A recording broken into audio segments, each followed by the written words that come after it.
Hello, everybody. Welcome back to Tea with Publicity, brought to you by Mamitas, my favorite tequila hard seltzer.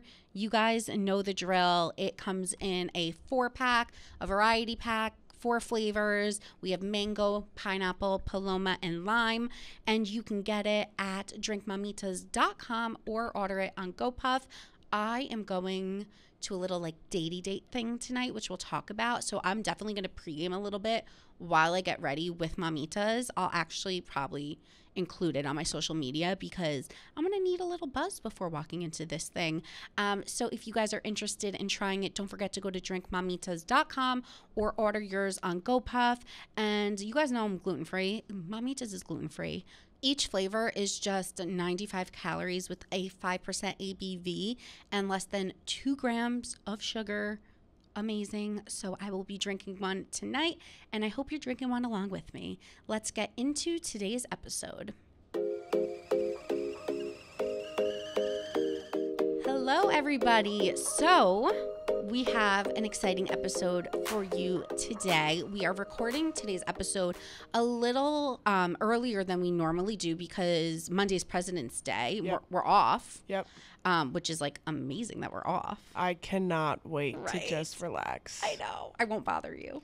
I'm just so happy to have a day. And so we're recording this a little early. So as you're listening to this, I'm going to the speed dating event tonight. So no updates there yet. We will update you on that next week, or follow me on TikTok because I'm sure I'm going to be posting about it there. Okay, guys, just kidding. I am telling you about the dating event now because I'm just recording this from home because I didn't want to wait a whole week to fill you guys in on this.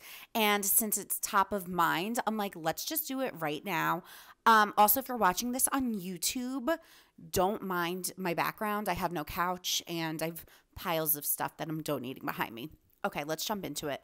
So the thing is called Amber Club, the people that put it on, and it's a members only speed dating service. So you have to I think pay an application fee and sign up, and then they really vet people. They told me their vetting process, but I don't know if that's private or not, so I'm not going to share that. But they vet everyone really closely, and then they do Zoom interviews with everyone to make sure you could hold a conversation and you're normal and you're cool.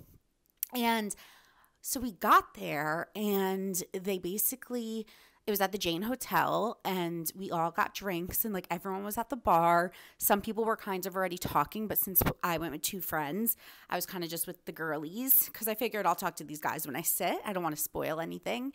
And we, once we got seated, the girls sat, and then the guys sat next to people, and then they were like, okay, you have 5 minutes, and when the bell goes off, you're going to rotate clockwise. And it was cool because the girls got to stay and the guys got to rotate. So the guy that was first for me, I don't know what it was, but I just really liked his energy, and I felt chemistry instantly with him.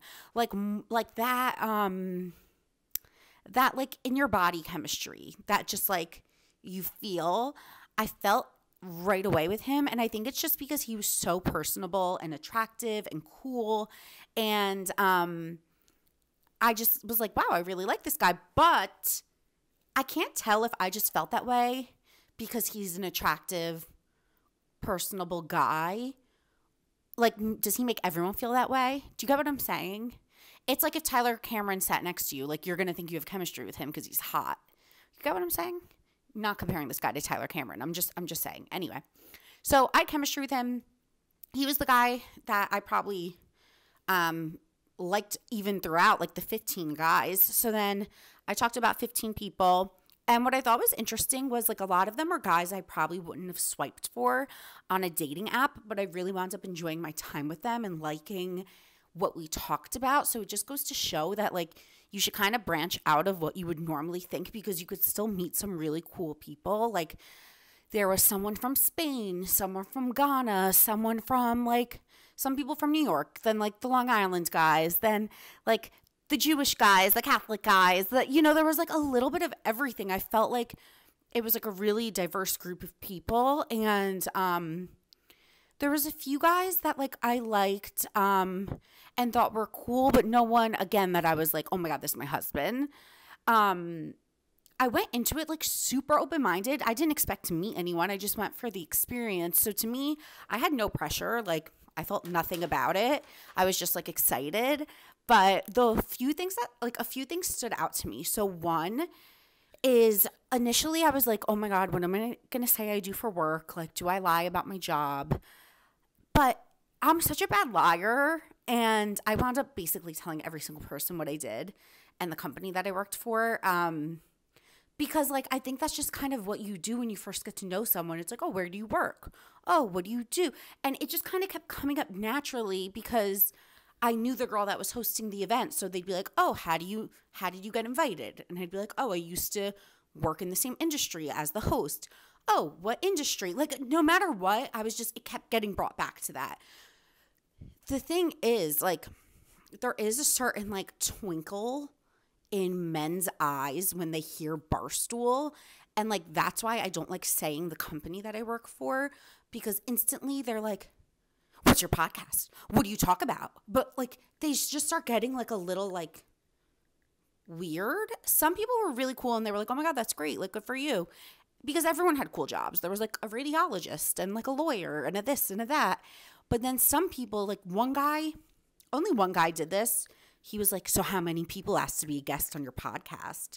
I was like, no one except you. He's like, well, I'm going to be the first one. I'm like, okay, turn off. Like, that's why I avoid bringing this shit up, because that's such a turn off to me. Everyone else, for the most part, was like really cool. I would say my first and the last guy were like the ones that I liked the most. But then the last guy, when we were leaving, was like, Alyssa, like, throw a Barstool party. And I'm like, oh, this is why I don't say this. So definitely a learning for me. I think it takes like a super secure guy or like someone that like loves their profession. I don't know. It's just weird.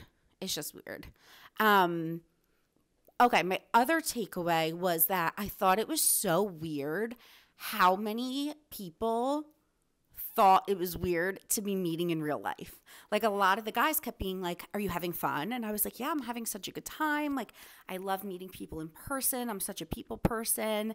And they were like, yeah, it's so weird, right? And I'm like, what do you mean it's weird?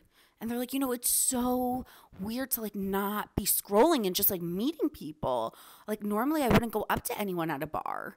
And I'm like, this is what's wrong with society. The fact that every single person is commenting on how weird it is to be talking to people in real life is weirder than the fact that we're talking in real life. And it just like made me sad for our society that we're so conditioned to apps and screens and social media that people find it weird to be talking in real life. So that was my other takeaway, which also makes me think that like, they're really onto something here, because we all were talking about how much we enjoyed it and how great it was to meet people face to face. And like, I think we all just had a really nice time.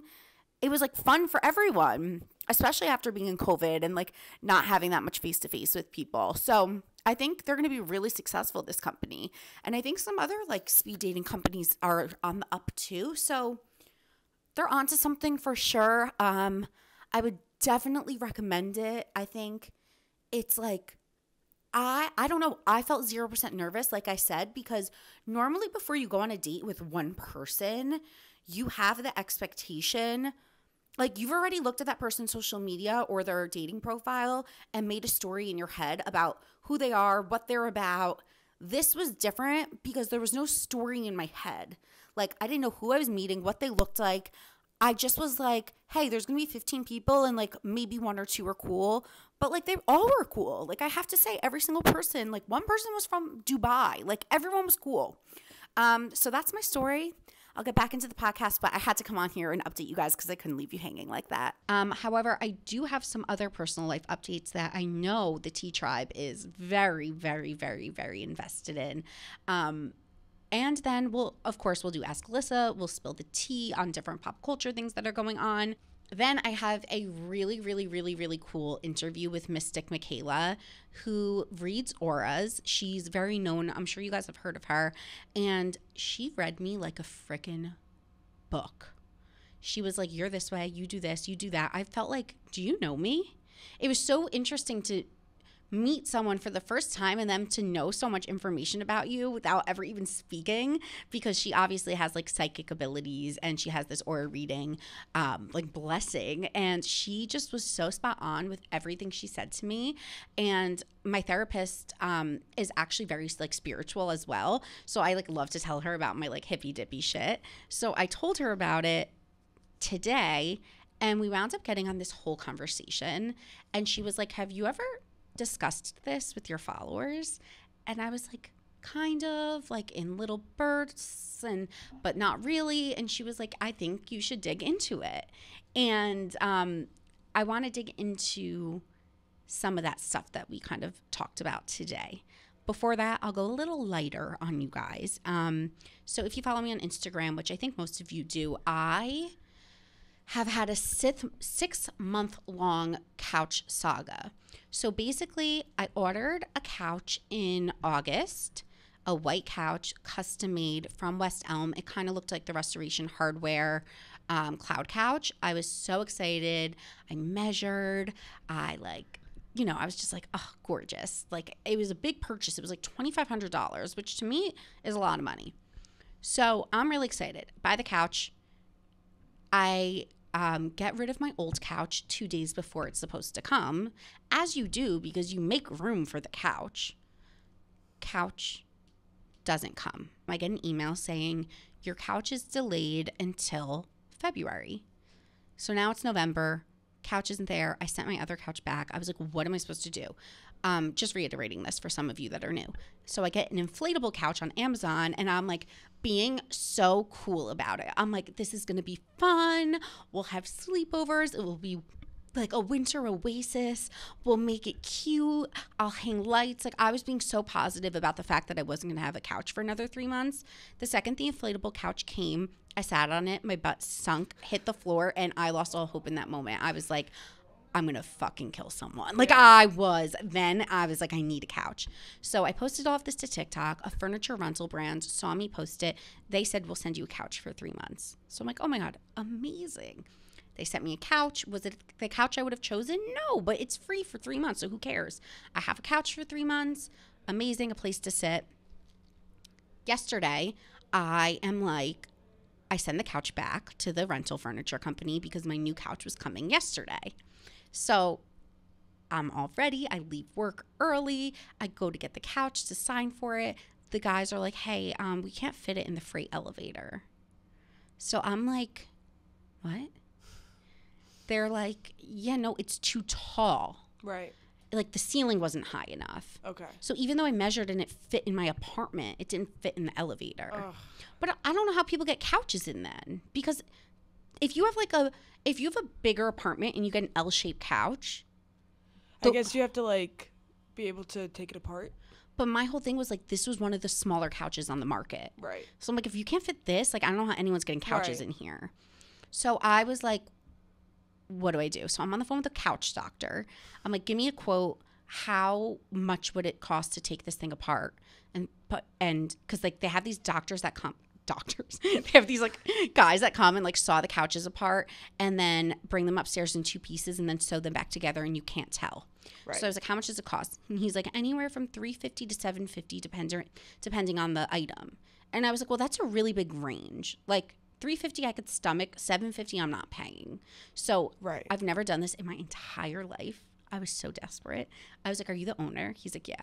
I was like, look, I have a big following on social media. Like, I could promote your business. I'm in the lobby. People hear me saying this like such a douche lord. But it was like, I was like, could I post it? Like, I'm posting this whole journey on my Instagram. Like, you're automatically going to get promoted. Like, could we cut a deal, please? And he was like, I don't know.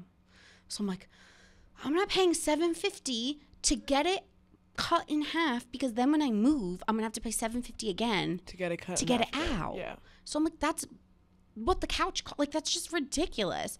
So I go to the guy from West Elm and I'm like, could you take it back on the truck? And I'm gonna call West Elm and I'll figure it out with them. And he's like, yes. I call West Elm. I get this woman. It was like customer service from hell. You know what I mean? Like, oh God. She didn't understand what I was saying. I couldn't understand what she was saying. She was like moving very slowly. So I just, in the middle of our conversation, I was like, would you mind transferring me to someone else? That's hilarious. Well, I was like, I can't, we're not going to solve anything. She couldn't understand what I was asking for. So she was like, please hold. Like, all of a sudden I get transferred. And then I got this great guy who was like, what do you need? Let's figure it out. And he was like, I've never personally heard of like the couch doctor thing. Like, we don't offer those services. He's like, but I knew my couch wasn't refundable, but I didn't tell him that. So I was like, can you just issue a full refund? And he was like, let me see. And he put me on hold for like 10 minutes. And he comes back and he's like, I could do it. Nice. Because it was custom made, so they really shouldn't refund it. But there was no other option. Yeah. So he was like, okay, you're refunded. And so now I'm relieved to get refunded, but then I'm like, I'm back at square one. It's been 6 months waiting for this couch, and now I'm back to having no couch, and every furniture item has a 6-month delay on it. Right. So also now I'm spiraling thinking, I can't get anything up here anyway. How am I ever going to fit a couch up here? So I'm just like in a spiral, and I'm very impulsive, like very. I ordered a couch on a whim, like this Mario Bellini couch. It was $1,000 more. It was, it's so sick. Like, it's a gorgeous couch. I saw a picture. It's really cool. But like, there's a reason I didn't order it in the first place, and that's because I wanted something comfortable. Because I always go for the cute looking couch over the comfort. But really, at the end of the day, who's seeing it but me? Yeah. So like, this time I tried to go comfort and it didn't work. So now I'm back to going fancy. Like, so whatever. So I ordered this couch on a whim. It says it ships in 5 to 7 business days, which is why I ordered it. It's gorgeous. It's like boucle, white. It separates. You could add onto it. So even though it was expensive, I could add a piece. I could take away a piece. I could make it a sectional. I could, when I move into a house years down the road, I could use them as 2 separate chairs. Like, there's just a lot of versatility with it. So we will see in 5 to 7 business days if my new couch comes. If not, I will wring someone's neck. Like, I am over it. I am at my wit's end. Like, just done. I'm done. Yeah, I don't blame you. That reminds me of that girl's story with Adele. A deal. A deal. Remember, yeah. She like, well, like, no matter what she does, you just can't go to an Adele concert. It's like, kind of no matter what you do, you can't get a couch. I can't get a couch. Yeah. And someone DM'd me and they were like, I love this bit. I'm like, no, this isn't a comedy bit. Like, this is my life. And like, I need a couch. So anyway, so that's the lighter stuff. Time for the heavier stuff. So someone DM'd me because I did a Q&A on Instagram, and someone asked me like, how are you? And I was like, I'm good, but I'm stressed. Like, I just always have self-inflicted work stress is what I called it. And this person DM'd me and they said, can you please talk about self-inflicted pressure at work on the pod? And that's what I talked to my therapist about this morning, and that's what I want to talk to you guys about today. Well, it started as me talking about work with my therapist, and then it turned into high school and bullying, and like, you know, like things just like spiral into this whole long conversation. So my self-inflicted work pressure runs deep. I think because I don't really think I felt a ton of pressure when I worked for other people and had bosses that closely managed me, because I was kind of just like, whatever, I'm on a team, someone will pick up the slack. I would say it really started when I became my own brand. Like, Alyssa Amoroso is a brand, whether I like it or not. So I think the self-inflicted pressure came then. And it's so weird because I never in my life want a boss, but also not having one, you get no affirmation. Yeah. You're not like, oh, you're doing well, or like, hey, this idea is working or it isn't working. Mm-hmm. And when I started to unpack all of this with my therapist, I realized I'm like, I don't even go to my mom and my sister and people in my life and tell them about what's stressing me out, because sometimes I'm like, for me to explain all the nuances of my day-to-day to you, it's going to take more time. Mm-hmm. You're not going to get it, so I'm just going to keep it in. Mm-hmm. So then instead, I'm just spiraling in my own brain, which I think will be better for me when I have like a partner and I can like go home and like tell someone stuff that I'm going through. But like, I think I just spiral in my brain. Like, I come up with a new idea and then I'm like, did people like it? Do I have to do this? Do I have to do that? How do I keep it going? How do I blow this up? How could I expand on this? And I'm just always constantly like putting this pressure on myself that no one else is putting on me. Right. It's literally just me putting it on myself. Yeah. Well, it's hard, especially at the company that we work at. It's like you kind of feel like you constantly need to be like, what's the next thing? What can I do to get bigger? So it's a constant pressure almost. And there's like no one really, since your content, like there's no one really telling you like, hey, like here's how you should do this. Here's what's not working. It's kind of just like all up to you. And I think then we were saying that, and then it spun into what I was talking about last week about having my integrity. And I was saying, I know I could come on air and be absurd and get clicks and views, but then I won't be able to like rest my head on my pillow at night and sleep well, knowing that I wasn't like my true self. And then we started talking about, it really spiraled into a bunch of conversations about me caring what people think of me. Like, I haven't even vocalized this, but I've been judging myself for Sunday Scandies. So if you guys don't know, I do this segment every single Sunday on Instagram stories where I post scandalous stories that people write in. And I almost have like my own internalized judgment because I'm like, people are going to think you're trashy. People are going to think you're a pig. And my therapist is like, but who's saying that to you? And I'm like, no one. Everyone loves it. And she's like, so why do you feel this way? I know, that's so strange. It's because I think I was raised in such a like Italian-American family where it was kind of like, don't curse a lot. Don't talk about XYZ. But my mom doesn't even say that to me now. Like, she completely just lets me be me.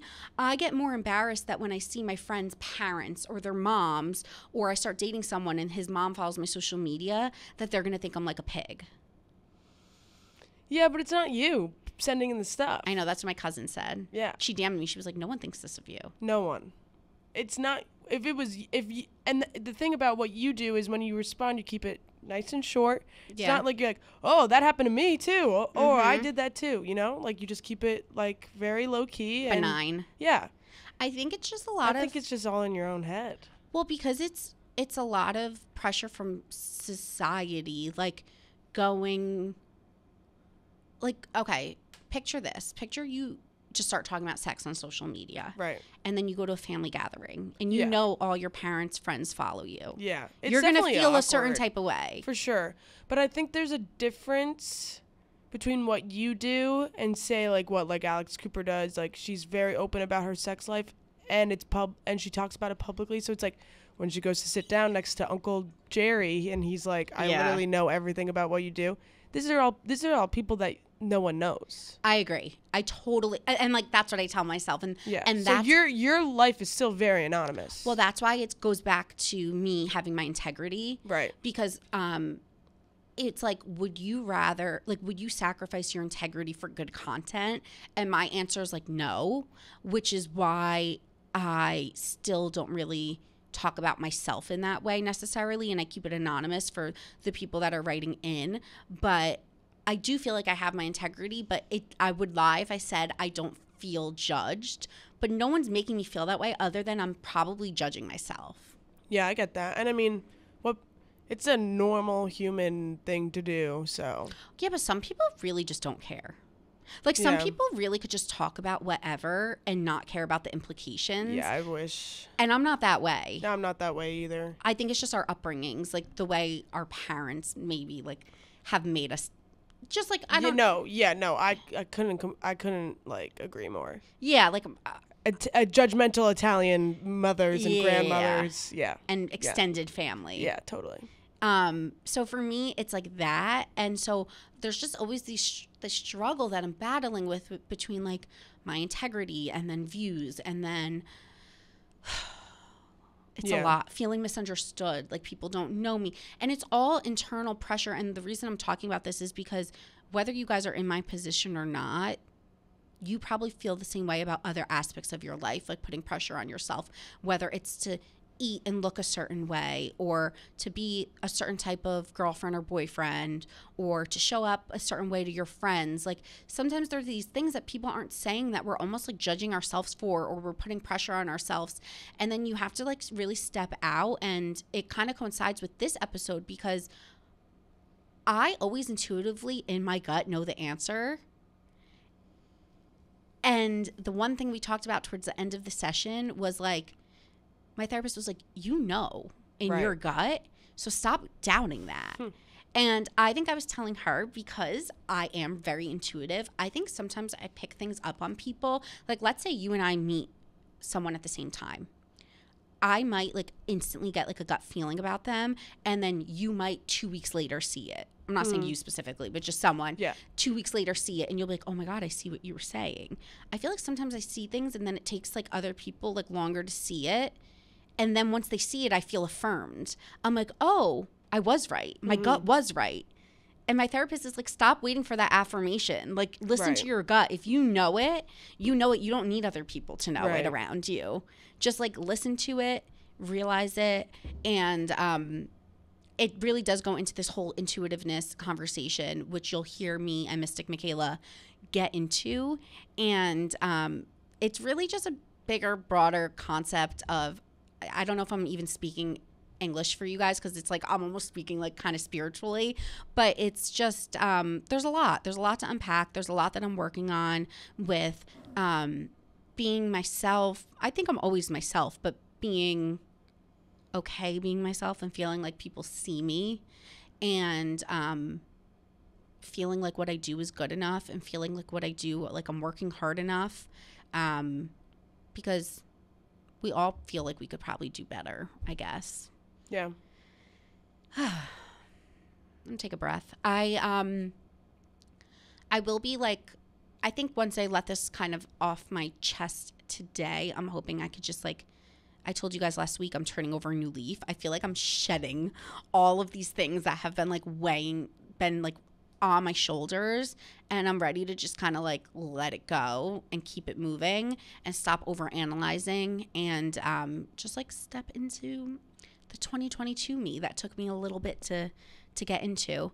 So here is my episode with Mystic Michaela. I hope you guys enjoy it, and stick around for Ask Alyssa and Spill the Tea. Okay, guys, I am here with Megan, aka Mystic Michaela, which we just discussed. You go by on social media. Thanks so much for joining me today. Oh my gosh, it's such a pleasure to be here. Thanks for having me. I just told my coworker, I'm like, oh yeah, I got to go record with Mystic Michaela. And she almost started crying. She was like, I'm obsessed with her. Like literally tears. And then she was like trying to guess my aura colors. She's like, I listened to all her podcasts. I bet she got it right. Did she say you were purple? She said blue or pink. I don't know. I honestly can't even remember. That's funny. Yeah, like the people that kind of follow it, like follow my podcast and follow my Instagram, like I try to make it very, like I've personified a lot of the colors to the point where everybody can kind of, we call it aura explain over here. So like you can aura explain each other, aura explain your family. It's just a fun thing to do and insightful, and allows you to kind of understand people in a different way. This is so cool. So could you talk me through a little bit like about how you realized that you could read auras, and like what that even showed up like for you in your life? Yeah. So I come from a psychic family. So we were also Catholic. So it was kind of, really confusing. So it was like, we're super Catholic, but we're also psychic, so don't talk about it or whatever. But it was, so I guess my point is it was never exactly shut down, and it was never called weird or anything like that. It was just like, oh yeah, that's just, how spirit works for you or whatever. But I always saw colors. That was like always my big thing. Nobody else in my family can do it the way that I do it. So they were like, okay, whatever, but I didn't get a lot of direction. So I tried to live like a normal person life, and I got my degree in teaching. And I was like a Spanish middle school teacher for quite a while. And then I was like, oh my gosh, finally, I know what these auras are good for, because I was looking at the kids, like all my middle schoolers, and I was realizing like all their different aura colors actually help me differentiate instruction. So I was able to like purples needed more artistic stuff and greens needed more kind of like structure. They didn't like to write as much or like, so it helped me a lot. And I was like, wait a second. Okay, cool. Like that's what it means. But then, and that's the thing, like for anybody, and I'm sure you understand this too, like you go through life and it takes lots of different opportunities to understand like what direction you're supposed to be going in. So parents would come in for parent teacher conferences. And that's when the auras were different than the kids. That's when it was like, I'm getting deeper stuff. That's when it's like, whoa, this is like patterned or something like that. And when that started happening, I was not able to deliver the messages like I really felt like I needed to deliver because it's super not professional, to give a psychic reading at a teacher conference. And then just it all kind of led to where I am now. So in a nutshell, it was definitely an evolution of me understanding like what these are for and what I'm supposed to be doing with them. I wish I had teachers like that because I had such a hard time in school because I'm more creative and like I'm not necessarily as book smart, but I'm smart more in like a common sense type of way or with my hands or creative. And it was so hard for me to sit in class and focus. And that's a whole nother conversation just about school being like so confusing for kids that don't learn the same way. But the fact that you could read that probably made you such a better teacher to be able to be like, oh my God, my kids did so good. I love teaching because kids are authentic, like they're 100%, they're grumpy. They're 100% grumpy. Like I can handle that. They're happy. You can handle it. It's as we grow up, we start wearing I see it as other aura colors, or we'll absorb different energies. We'll be like more inauthentic. And that's when people can start to trigger you or bother you or drain you or stress you out. So yeah, I love teaching. Teaching with like working with kids is a really great way to feel like authentic in life because they're real. So totally. So how did you kind of figure out what the colors you were seeing meant? Like, so I always had, No, I was just going to say, like, if you keep seeing a certain personality type act a certain way and they keep looking, let's say, green, then you're like, okay, those characteristics fit that color. Is that kind of how you figured it out in your head? Yes, 100%. That's exactly what happened. Yeah. Like, every color has a vibe too, which is why I tell everybody you all can read auras, really. Because like, even if you can't see the colors, we're all able, some of us easier than others are able to pick up vibes and each color has a vibe. But yeah, I would associate over time, like, okay, my mom was purple. So a lot of people who reminded me of my mom, happen to be purple too. I was like, okay, there's something to this. Or my grandmother was yellow. So the same kind of thing, like I would make the associations. And then I started to, just as I got more and more into it, as I started doing actually, more readings, is when I was like, oh, wait a second, the nuance is not just surface personality stuff. I'm talking about patterns, how it's like a filter, like a Snapchat filter or something. It's a filter on how you see the world when you have most people have 2 aura colors. So it's a filter on how you see the world, and other people have different filters. And kind of explaining that to people can resonate with them. And they're like, oh my gosh, that's why every time so-and-so says this to me, I take it this way, when really it's just them trying to work themselves out or whatever. So yeah, finding the patterns in different people helped me personify the 5 main aura colors and like the 3 kind of extra aura colors that I'll see. Could you tell me what the aura colors are? Because I really don't know anything about this. So I'm like super interested. Okay, so I'll tell you each aura color and then like the vibe of it too. Okay. All right, so there's 5 main aura colors. There's red, green, yellow, blue, purple. Okay, so reds, their vibe is like intense. So these are kind of like The Rock, like that, like kind of like, assertive and leaders and kind of aggressive, but in a passionate way. These are your like entrepreneurs. These are like firefighters. These are people who sometimes they're in politics, sometimes they're running businesses, that kind of thing. Purples are, the vibe is spontaneous, fun, like flexible. Purples are creative. They're super excited to try new things. They'll throw themselves into something without being 100% sure how to do it. We'll wing it, like that. And they're super intuitive. These are like your artists and creators and singers. And honestly, you see purples everywhere because they'll end up fitting into different spots because they have to do a lot of different things in life to feel productive and filled.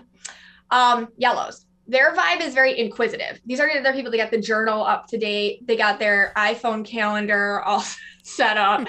They ask a lot of questions. They take a minute to process. Like if you say, if let's say you say something to them, they might take a minute to process it before they answer thoughtfully. So they can get called cold sometimes, but they're really not. They're just taking a second. These are they work a lot with like marketing or interior design, or sometimes they're administrative assistants, things like that. Greens vibe is very intellectual. So think like Mark Zuckerberg or Elon Musk. Okay, well, those are like, those are big examples of green people. These people like to work with tech. They're very quiet and focused usually on very small details that are just like them. And they like to work alone and they're very focused. So like green kids can play with Legos all by themselves forever, like that kind of a thing. Yeah. Okay. Oh, and then the green people are, like tech or anything like money. It's funny. I was going to say like green and money. Yeah. Yeah. You know it. Alyssa. Yeah. As hell. Like you could pick it up. Like that feeling. They're kind of like, okay, nerdy, but in a cute way, like that. Blue's vibe is very compassionate. These, like when we talk about like, I think the word gets tossed around too much, but empaths, like blues really pick up other people's feelings as their own. And so they usually see them as nurses or caregivers, teachers, therapists, like everywhere. They're all over the place. They're the ones that they actually care. Like they want to see the pictures of your cat and they want to want to know how you're doing. And when they ask, they actually mean it. And they can't have a good time if you're next to them not having a good time. They're going to like try to fix you first. So I think I got through all the colors, but that's the 5 main aura colors and all their vibes. Do I have any blue? Because I feel like I kind of relate with that. So when I see you, you're interesting. Okay. Cause like, and I was looking at your social media before and this happens sometimes, like people, I'll explain it. So right now you're purple blue. So it's a lot of blue. The purple merges in. I feel like the way that they play off each other is really interesting because you're super creative and you're always wanting to like push yourself and try new things and think of new things, but also for the purpose of connecting. Like you really want, like, how can people feel seen? How can people feel heard? How can I bring people into the umbrella of this? And it's really authentic and sweet. And that definitely comes off on you, but you're also like really intuitive. I feel like you know people really well, but I also get that it's been hard for you to trust that sometimes.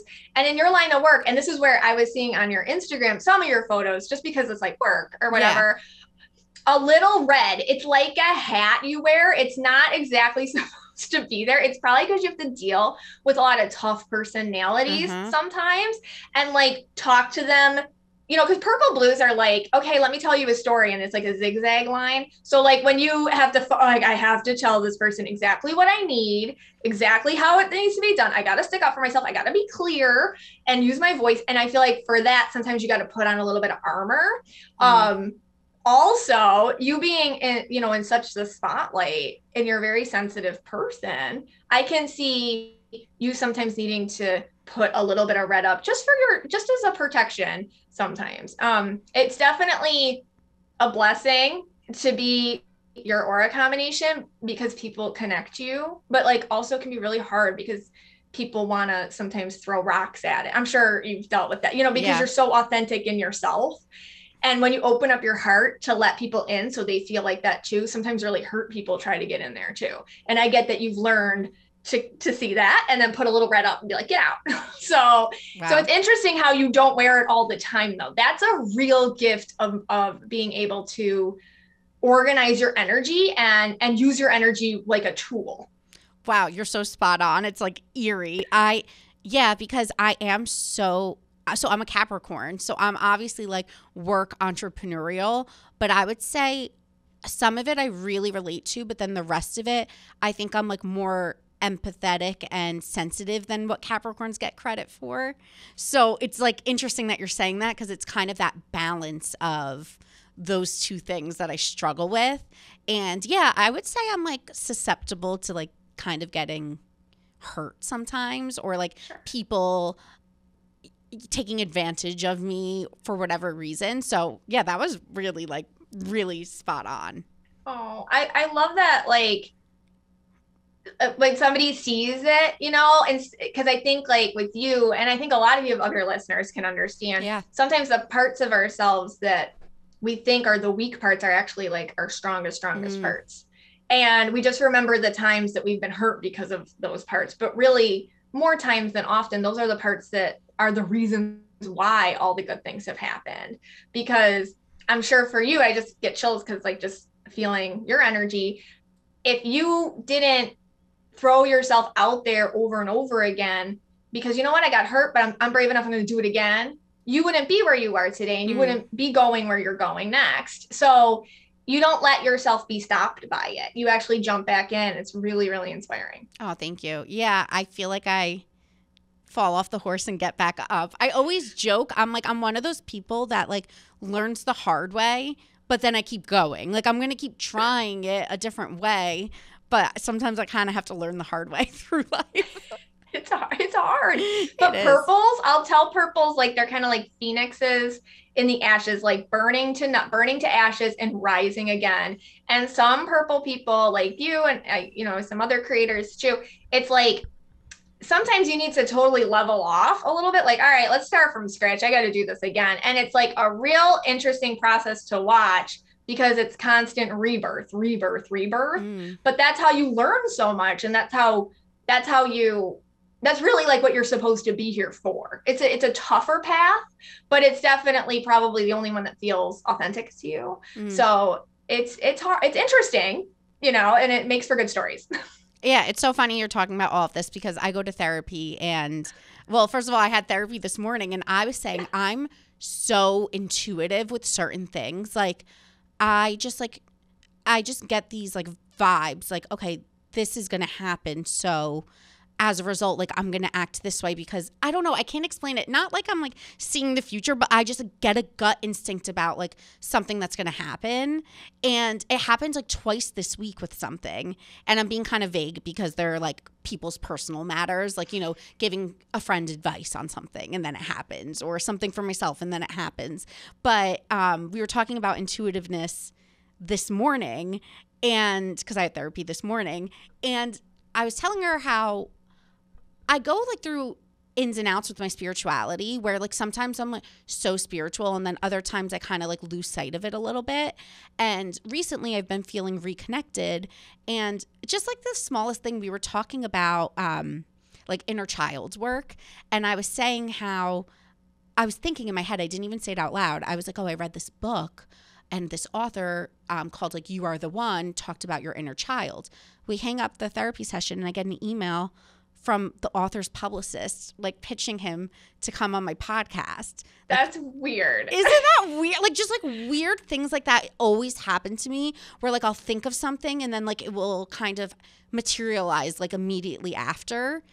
And that's a thing. Yeah. It's like, if you think about it, like I call it like reading trajectories, you know, because the future is very free will based, but you can pick up if you're very intuitive and anybody can work on it. But if you're very like naturally intuitive like you are, you can pick up on trajectories. And especially purple people, I call it like mic drop stuff. Like you just get truth, like boom, that's what's going to happen or whatever, like with your friends or whatever.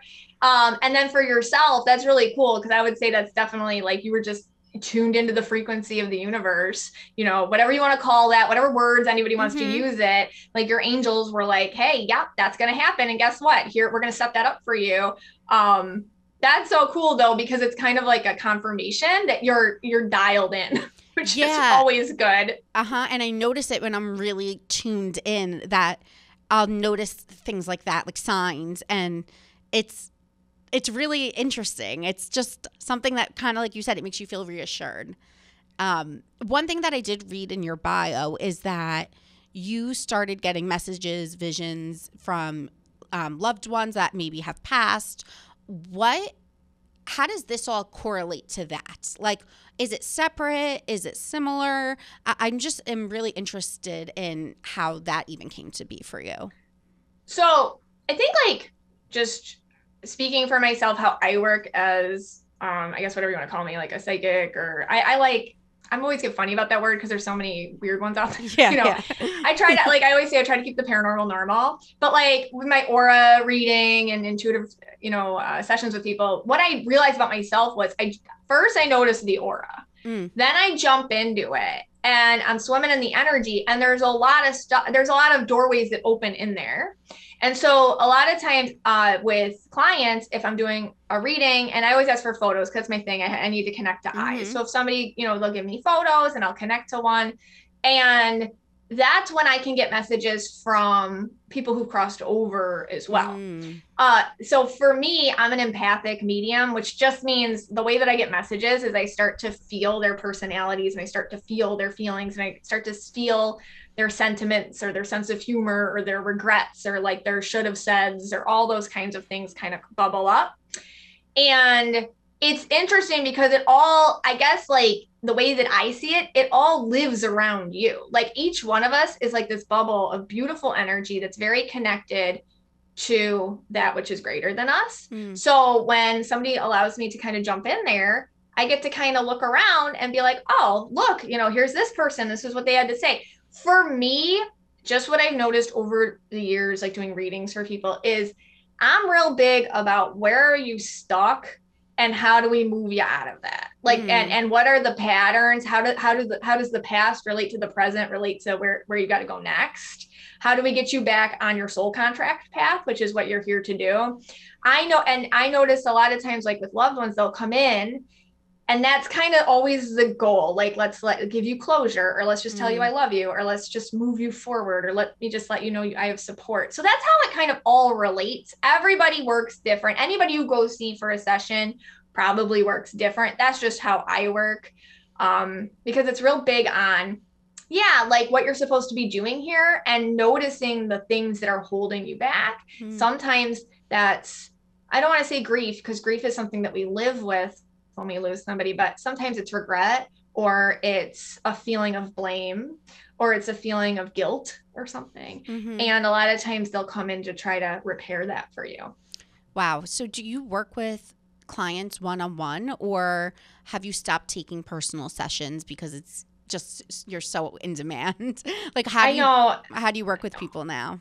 It's hard. Yeah. Well, I have like, I definitely have like a wait list. So I do readings. It's just hard to get, and I'm blessed and I feel very grateful. Of course. But like, I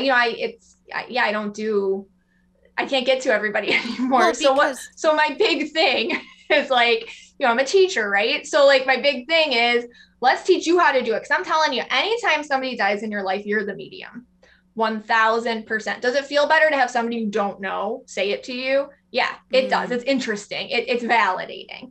But honestly, the best readings I have is when I tell somebody something, they're like, oh, I already knew that. And it's like, yeah, you did. See, you already knew that. That's the point. Because there's no way I should have known that. So the fact that you're just getting validated means that you can trust yourself. So a lot of times when people lose somebody, it's hard because you feel so many emotions, but that's actually the way, like it's a conduit for those on the other side to connect to you.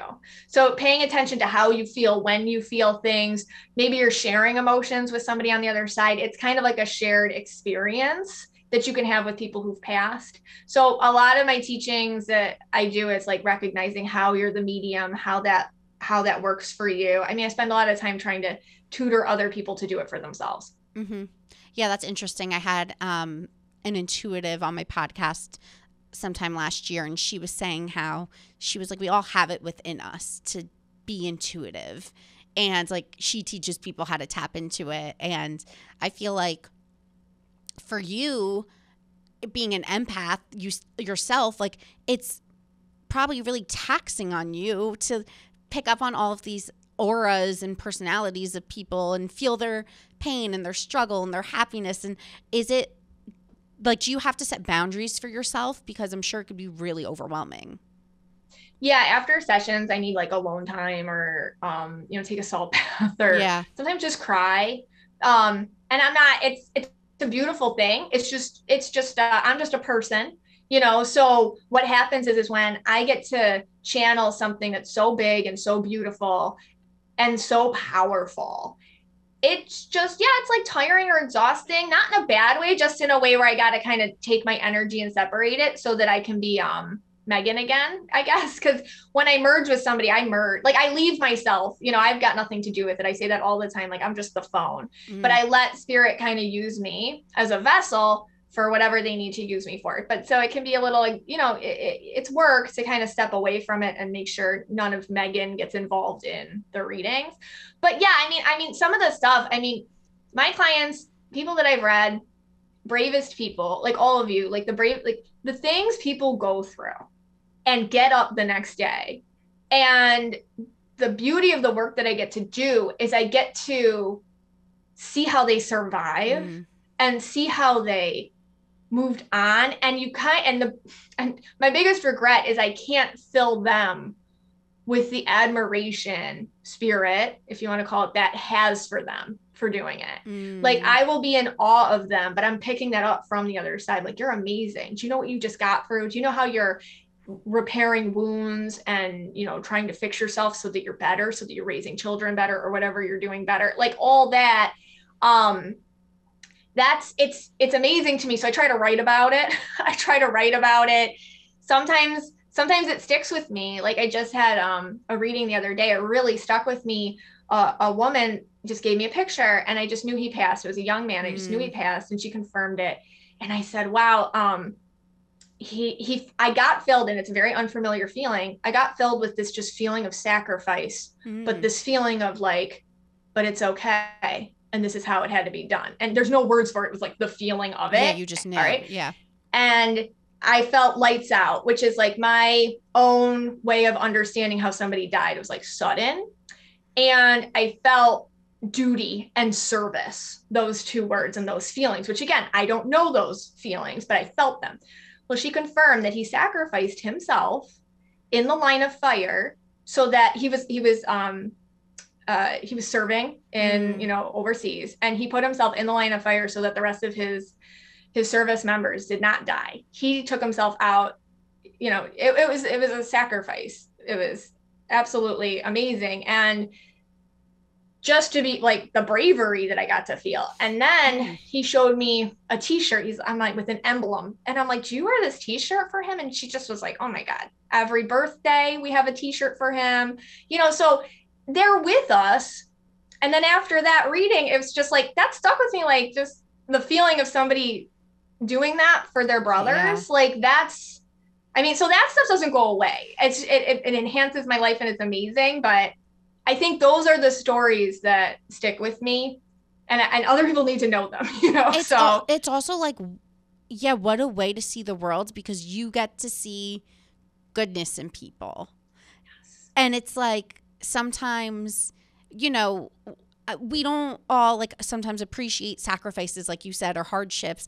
And you really get to be like, no, this person died with dignity, or this person had sacrifice or love or this or that. And it must be as tiring and draining. It must be really rewarding a lot of times. So rewarding. It also, it's funny that you said that. It's like, you really see me, Alyssa, seeing the good in everybody. That's and I'm sure you're like this too, or a lot of your listeners are like this. Is really, sometimes we give people passes because we always see the good in them, like whoever they are. I remember early on, I had a reading with a woman and her boyfriend was cheating on her with this other girl. Okay. And it was kind of like, all right, well, this is what's going on and blah, blah, blah. And, this is like the situation. And that other woman wasn't like, she didn't come through as like awesome energy in the reading, obviously. Then maybe a week or so later, I read another person and her husband was cheating on her with another girl. And that person came through and it wasn't a great energy. It was like, oh my gosh, like turns out, because they both emailed me, they're like, listen, we didn't even know this. Like we both came to you. We're the ones with the same guy. Like, and I'm like, and I just wrote to both of them, like, I just want you to know, like, this is not bringing out your best selves. Like, because in both of your readings, like, you're both lovely people, but like on the oppositional end, like, you're not, and it's like, get rid of him. Yeah, like something isn't right here. And you two figure it out, because you should be friends, and like just stay away from. we can be great people and stick ourselves in situations that really lower our vibe. So that it's taught me that too. Yeah, that's so fascinating. Yeah, I do try to like always see the good in people. Like even if someone's like a murderer, I'll be like, they must have been battling with mental health. Like I can't help but go there. Like, and then I'm like, why am I having empathy for the murderer? Like, what is wrong with me? Like, because that murderer was a baby once, you know, yes. Like a little kid. Something happened. Yeah. Yes. I'm like, sometimes though, I'm like, oh my God, like, stop. That's why I'm like, never put me on jury duty because like I'd be like, I don't know. Same. I'm like, well, like, can't we all just get along? Yeah. Like, can't everybody just hug it out? Oh my gosh, it's so funny. Yeah, I think it's so cool. And like my last question, I don't know how to even articulate this, but whenever I'm talking to people that I know are either psychics or mediums or intuitives or whatever, I just like feel emotional in their presence. Oh. Is it because I know I'm going into a situation that might be heavy, or is it because I'm picking up on their energy? You're picking up on the energy. Because honestly, you were because you were saying things about me that like resonate. You know, like the little things you were saying. I was like, oh, so, you know, like little because you're picking up on me, and obviously we're like best friends now, and like.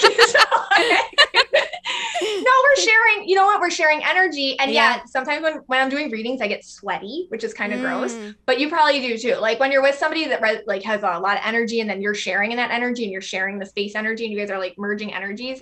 It's an intuitive situation. Yeah. I always I notice that I instantly feel like not sad isn't the word, like emotional is the word I would use. Spirit makes us emotional. I think it's because it like takes us over. And like I said, like with the loved ones on the other side who like use emotion as a conduit, like your guides or angels or whatever you want to call it, they'll use that as a conduit too. Like emotion's a huge way that spirit communicates with us because it's very pure and it's quick. Wow, it's all so fascinating. You are just like such a gift. I think it's incredible what you do.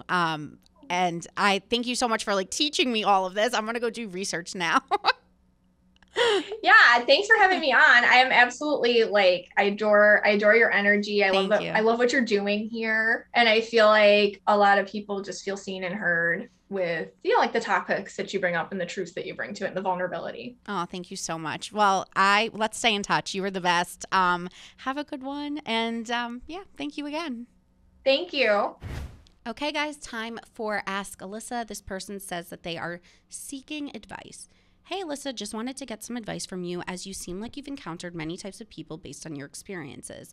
I'm a grad student and I'm unfortunately stuck working on a project with the biggest bitch in the world.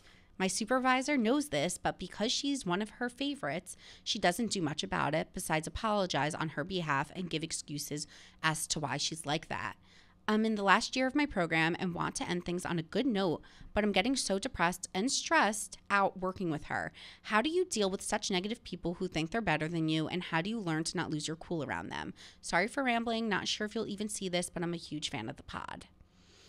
Okay, so you're a grad student working with someone on a project with someone that's a bitch. I mean, I've definitely worked with awful people. Oh, God, yeah. Awful people. And I know that feeling. You said you're stressed and depressed.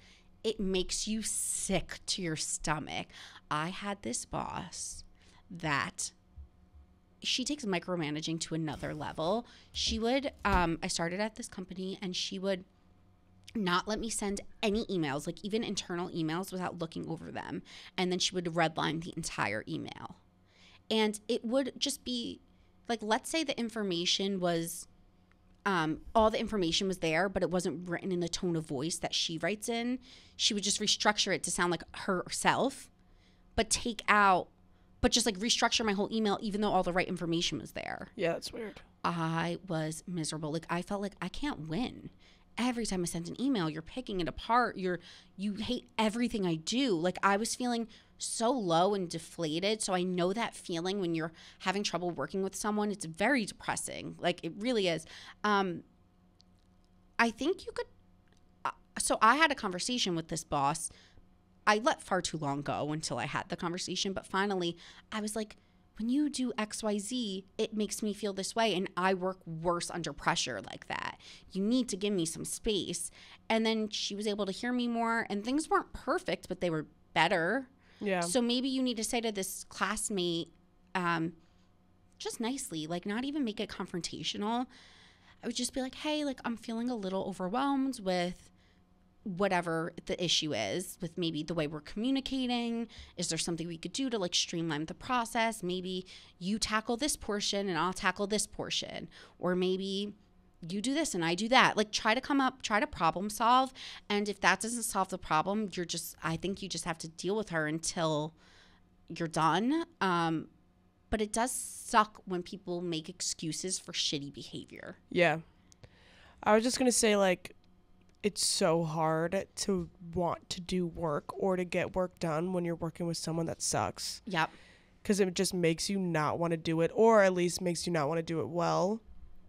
I feel like same thing, like one of my higher ups at a internship that I had, like every time I would send something in, it would just be nitpicked to like the smallest thing where it's just like, oh my God, like, is it really that big of a deal? And then every day when I had to do it, I just would be pissed off because I'd be like, I'm going to send this in. And then I would fail. I would actually do worse. Yeah, totally. Because I'm just mad and I'm not putting in the best effort that I can when I'm like feeling good about my work. And the pressure would get to me. Totally. Like, and I'd be like they'd be like, oh, you have a typo in this. So then I'd read over something 45 times and send it still with the typo. And they'd be like, how did you miss this? Didn't you read it? And I'd be like, yes, I literally read it 10 times. Like, I don't know what's wrong with me. Yeah. Because the pressure was just getting to me that I was so on edge and not myself. Yeah. That's the worst feeling. That's the worst. Yeah, like you said before, when you were like, you put yourself in one group and maybe she can put herself in another group, or like separate your work to kind of just separate yourself from her, you know? Mm-hmm. So I would say try to like just work with her as less as possible as you can. And if it gets to a point where, or I don't know what exactly the project is, so maybe you can't do that, maybe there is another person you can talk to or another higher up you can talk to and just be like, I want to graduate and have like a good time finishing this project, but my group member is holding me back from my full potential. And I don't know, maybe they can set you up with something different, or you can find a different project or different like topic to work on where you know you can separate yourself. But don't let it get to your head. Like, don't let it get to you. I feel like one of my biggest problems in life is like I always like take other people's actions towards me or reactions towards me and I like let it get to me. You take it personal. Yeah, and it's just like, don't like waste your time and energy on people that suck. It's like they are a bitch for a reason, and it's like, don't let it I guess like get to you. It's true. It's like we internalize other people. That's another thing I've been working on. Yeah. Like I think just like office dynamics and like working with other people, sometimes I'll take it personally and then I'm like, this has nothing to do with me. Exactly. Like, why am I taking this like it's about me? Yeah. So I think that's great advice. We are just going to do that one Ask Alyssa for today. We do need some new submissions. So if you guys could DM me on the Tea with Publicity Instagram account, I always keep it anonymous. Ask me about anything: dating, parents, boyfriend, girlfriend, friendship, work. I mean, the topics are off. Like, you could literally ask me anything. I can care less. And we will do our best to give you sound advice. We are going to spill the tea now. So let's spill the tea. I didn't last week talk about the Kim, Kanye, Pete Davidson situation. I talked mainly about TV. And I think there's some things that are going on. First of all, at this point, I hope Kanye's done on Instagram. I think my publicist's opinion of what happened is Kanye was going insane on Instagram, and then all of a sudden he posts this apology, and it was perfectly written, no caps, great punctuation, and then an hour later he was back on his bullshit. Right. So like, we know that was a publicist or a lawyer response. My opinion is that Kanye was just being out of control on Instagram, talking about threatening Pete Davidson, taking him out, putting conversations up with Kim, calling Pete skeet, like just going out of control. And my opinion is that a lawyer, like a divorce lawyer or a publicist, was like, you are not going to win time with your kids if you are publicly harassing your wife. So you need to apologize and take accountability and take this down. So Kanye put up, I'm sorry, I love my wife, I don't want to harass her. I realized it could have come off like that. I also realized that when I post in all caps, it could seem like I'm yelling. Yeah, that was funny. But then literally an hour later, he posted a picture of Kim in all caps with no punctuation. I'm like, oh, geez, he got his password back. Yeah.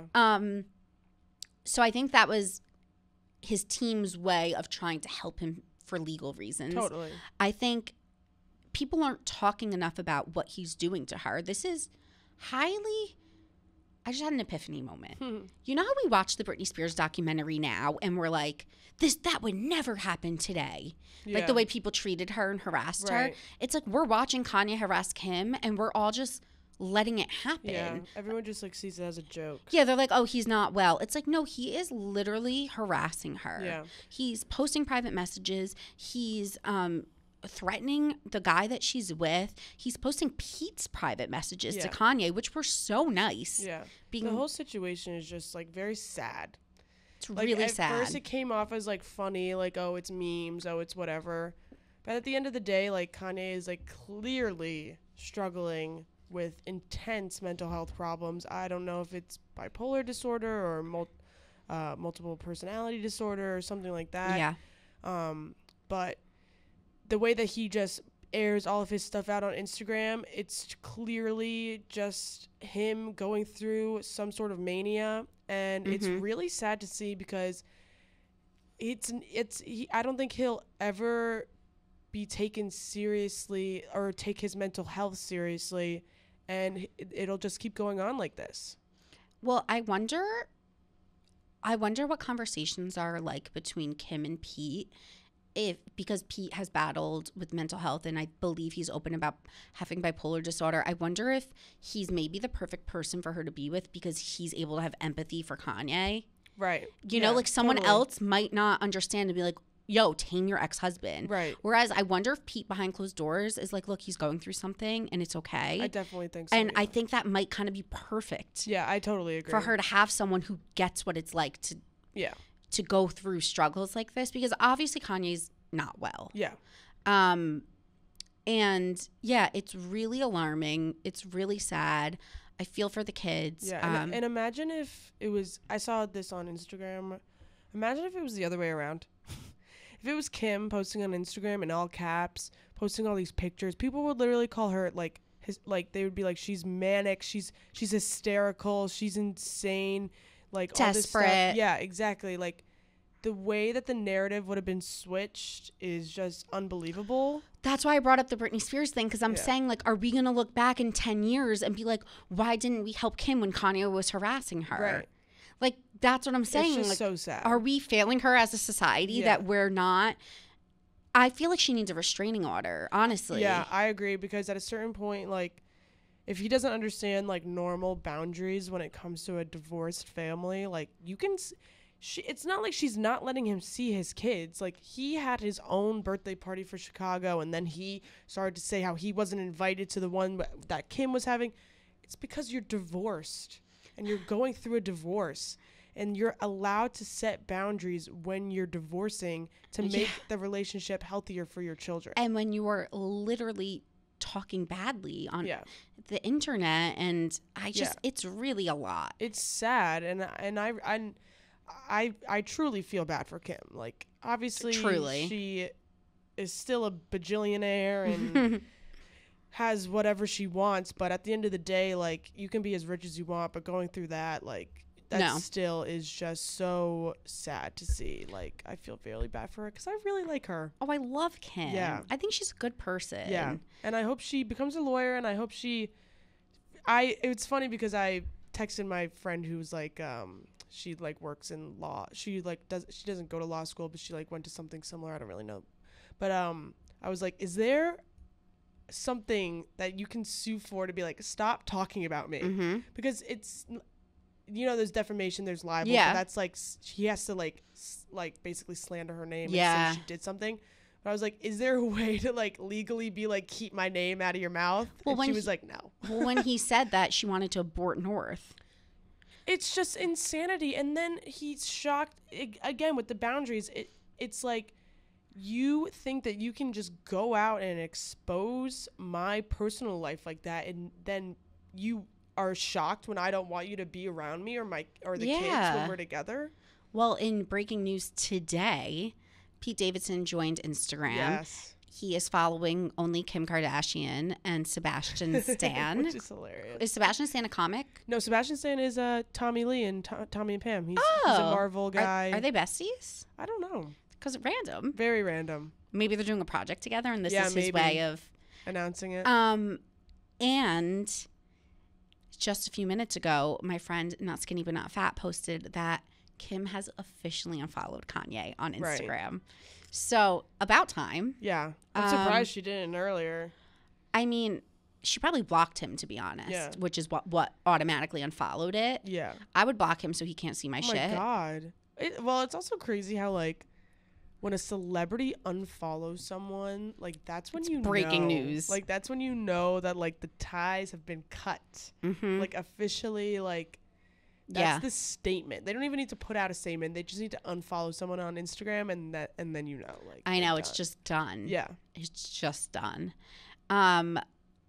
There was an update on Married at First Sight. Oh, God. That I wanted to share. Spoiler alert up ahead for Married at First Sight. But the girl that, Alyssa, her name is, the girl that was refusing to partake in the relationship with Chris with the snaggletooth, they have officially decided to get a divorce. And it's been like 5 days into their marriage. That's sad. It's awful. He just I think he just reached a breaking point where he was like, you want to be on TV and you want fame and you want nothing to do with me. Right. And I respected it in the end. I think the show, man, it is just fantastic. It is just fantastic. I love it. I hear what's even better is Married at First Sight Australia. People are like they, I think, there are bigger celebrities. Right. Like they're in the Daily Mail, they're on the news. Like I think it's like very controversial. And interesting. People say it's like the juiciest thing ever. So if you guys have any recommendations of which season I should watch, let me know in the Facebook group. There is a T-Tribe Facebook group, by the way. And then in terms of that, since we just recorded a few days ago, I really haven't had much time to watch anything new. I think, what's coming out? I feel like something, I'm waiting on Love is Blind to drop new episodes. Euphoria, new episode on Sunday. Euphoria, new episode. I'm waiting on, I feel like there was a show that I'm like dying to come out. I don't know. But yeah, there's the news right now. It's really just Kanye like going out of control. Rihanna's pregnant. I think we talked about that. I think, like everything's just, it's just kind of like tame right now in the press. And we really could just thank Kanye for keeping it going. He's really the only one right now. Oh, here's something we can do. Do you give your Euphoria predictions for the episode that comes out? Okay, wait. Where did we leave off? It ended off. Hold on, let me think. Nate brings Cassie back to his place. Yes, and gives Jules the tape, and Kat breaks up with her boyfriend in that very weird way. Very weird. And Rue. And Maddie's crying on the bed. Right. Maddie's crying on the bed, and I think Rue's mom is having issues trying to get her into rehab. Yes, and then the mom kind of has a crush on the sober coach. Yeah, Ali, I love him. Okay, so, and I don't know if this episode is gonna be Lexi's play. I think it's Lexi's play because they hinted at it. Yeah, they showed the whole preview was. I watched if you watch on HBO Max, it's like little teaser for you guys. Give you a teaser, yeah, I will watch it and then it will end, and then if you keep watching 5 minutes after you scroll through, then there's more of the episode at the end. Oh. Or a teaser for next week that's longer. Teaser, yeah. And it was the play. Right. So, okay, so I guess maybe I'll do season predictions or just predictions in general, not for next week, because since next week is the play, I'm not sure how much outside of that we'll see. Right. I felt like I felt like they wanted to make us believe that Nate saw the light a little bit in giving Jules the tape back. Mm-hmm. But I don't trust him. No, not at all. And I think the scene with Maddie was the scariest shit I've ever crazy. seen. Also, though, I was thinking, I'm like, this girl's got balls. Because if someone's holding a gun to my head, I would have given it to them on the first try. That was really sad because when he put the gun to her head, she, like, didn't give it to him. But when he could put the gun to his head, like, she told him. Yeah, that's so interesting to think about. And also, there was a sign in her room that says, "Smile, you're on camera." So I wonder if she like has like a camera in her room. Wait, that was a really good observation. Yeah. Or did you see that online? No, I literally saw it when I was watching, and then I did see it on Twitter, but that was like the first thing I noticed because it's a big yellow sign with like a smiley face, and it says like "Smile, you're on camera." And I was like, wait a second. Oh my God, that's weird. The plot twist we need. Yeah, I hope for her to have that footage. Yeah. Okay, so it's such an unpredictable show that I have a hard time making predictions or theories, but I'm just gonna say some. Yeah. So I think Nate and Cassie will not go much further than like 1 or 2 more episodes until something explodes. I don't think that I don't think that Nate and Cassie will continue dating throughout the season. I think something is gonna kind of implode with them. Yeah. I think that, in my perfect world, Maddie and Cassie would band together and realize that Nate is the real problem and the real, like, traumatic one, and then they would work together to take him down. Yeah. Like, that would be sick. That would be awesome. I don't know if it's going to happen, but that would be sick. Like, if they could realize, like, he's the one that's, like, manipulating them and he's, like, really unhealthy, and they kind of band together and, like, give him a fake out. Yeah. I think Rue will end up in therapy back with Jules. Like, I think Jules and her will forgive each other by the end of the season. I hope not. You don't like them together? No. I do feel bad for Jules. I feel like she's too just toxic, and so Rue toxic. relies on Jules way too much, and it's way too much. And I want to see Fezco and Lexi make out. So I have one theory. Okay, tell me. Because I watched the preview, and I noticed that when they're doing the play, she saved, I don't know if she specified that it was for Fez, but they made it seem like Lexi like saved a seat for Fez because like they showed him like getting ready in the empty seat. And then something happened, yeah. I think, I don't even want to admit this, but I think either he gets arrested right before the play and doesn't show up, or he gets killed. Or, I hope he doesn't get killed. If he gets killed. I think that guy's coming to get him. The one. Yes, Mouse. Yes, I agree. Now I remember that because they showed it like she's waiting on him, looking over, like, where are you? Yes, exactly. He's not going to make it there. I don't think he's going to make it there. But I hope he'll make it. In life. Survive. Yes, like he survived. Yes. If they killed him, that would be fucking insane. People would be pissed off because he's obviously a fan favorite. Oh, I know what I finished. What? Ozark. Oh, okay. Talking about killing people. I've never seen it. Okay, we'll finish that thought. Yes, I think Fezco. No, we will riot if he dies. Yes, we will riot. We will riot. I finished Ozark, guys, and I was saying a few weeks ago that like it just is like so unbelievable, and this is how I feel about Euphoria too. These shows just like make people die, and then they clean up the bodies, and like no one ever comes looking for them and figures it out. Do you know what I'm saying? Like, shows are so unbelievable like that. In Ozark, someone dies every episode, and there's, like, all these murders in this small town, and no one's, like, solving or, like, figuring out the fact that everyone's missing in this small town. It just makes no sense. Ozark, I think it was, like, a mid-season finale, so it's going to come back. Also, that's what I was waiting on when I was like, something's coming out. Ozark is coming out with more seasons, and it's really weird to watch that actress who plays Ruth in Ozark and then Anna Delvey in Inventing Anna play 2 roles at once. Like, I'm watching her in 2 shows on Netflix at one time, and honestly, like, good for her. Yeah. Like, that's so dynamic.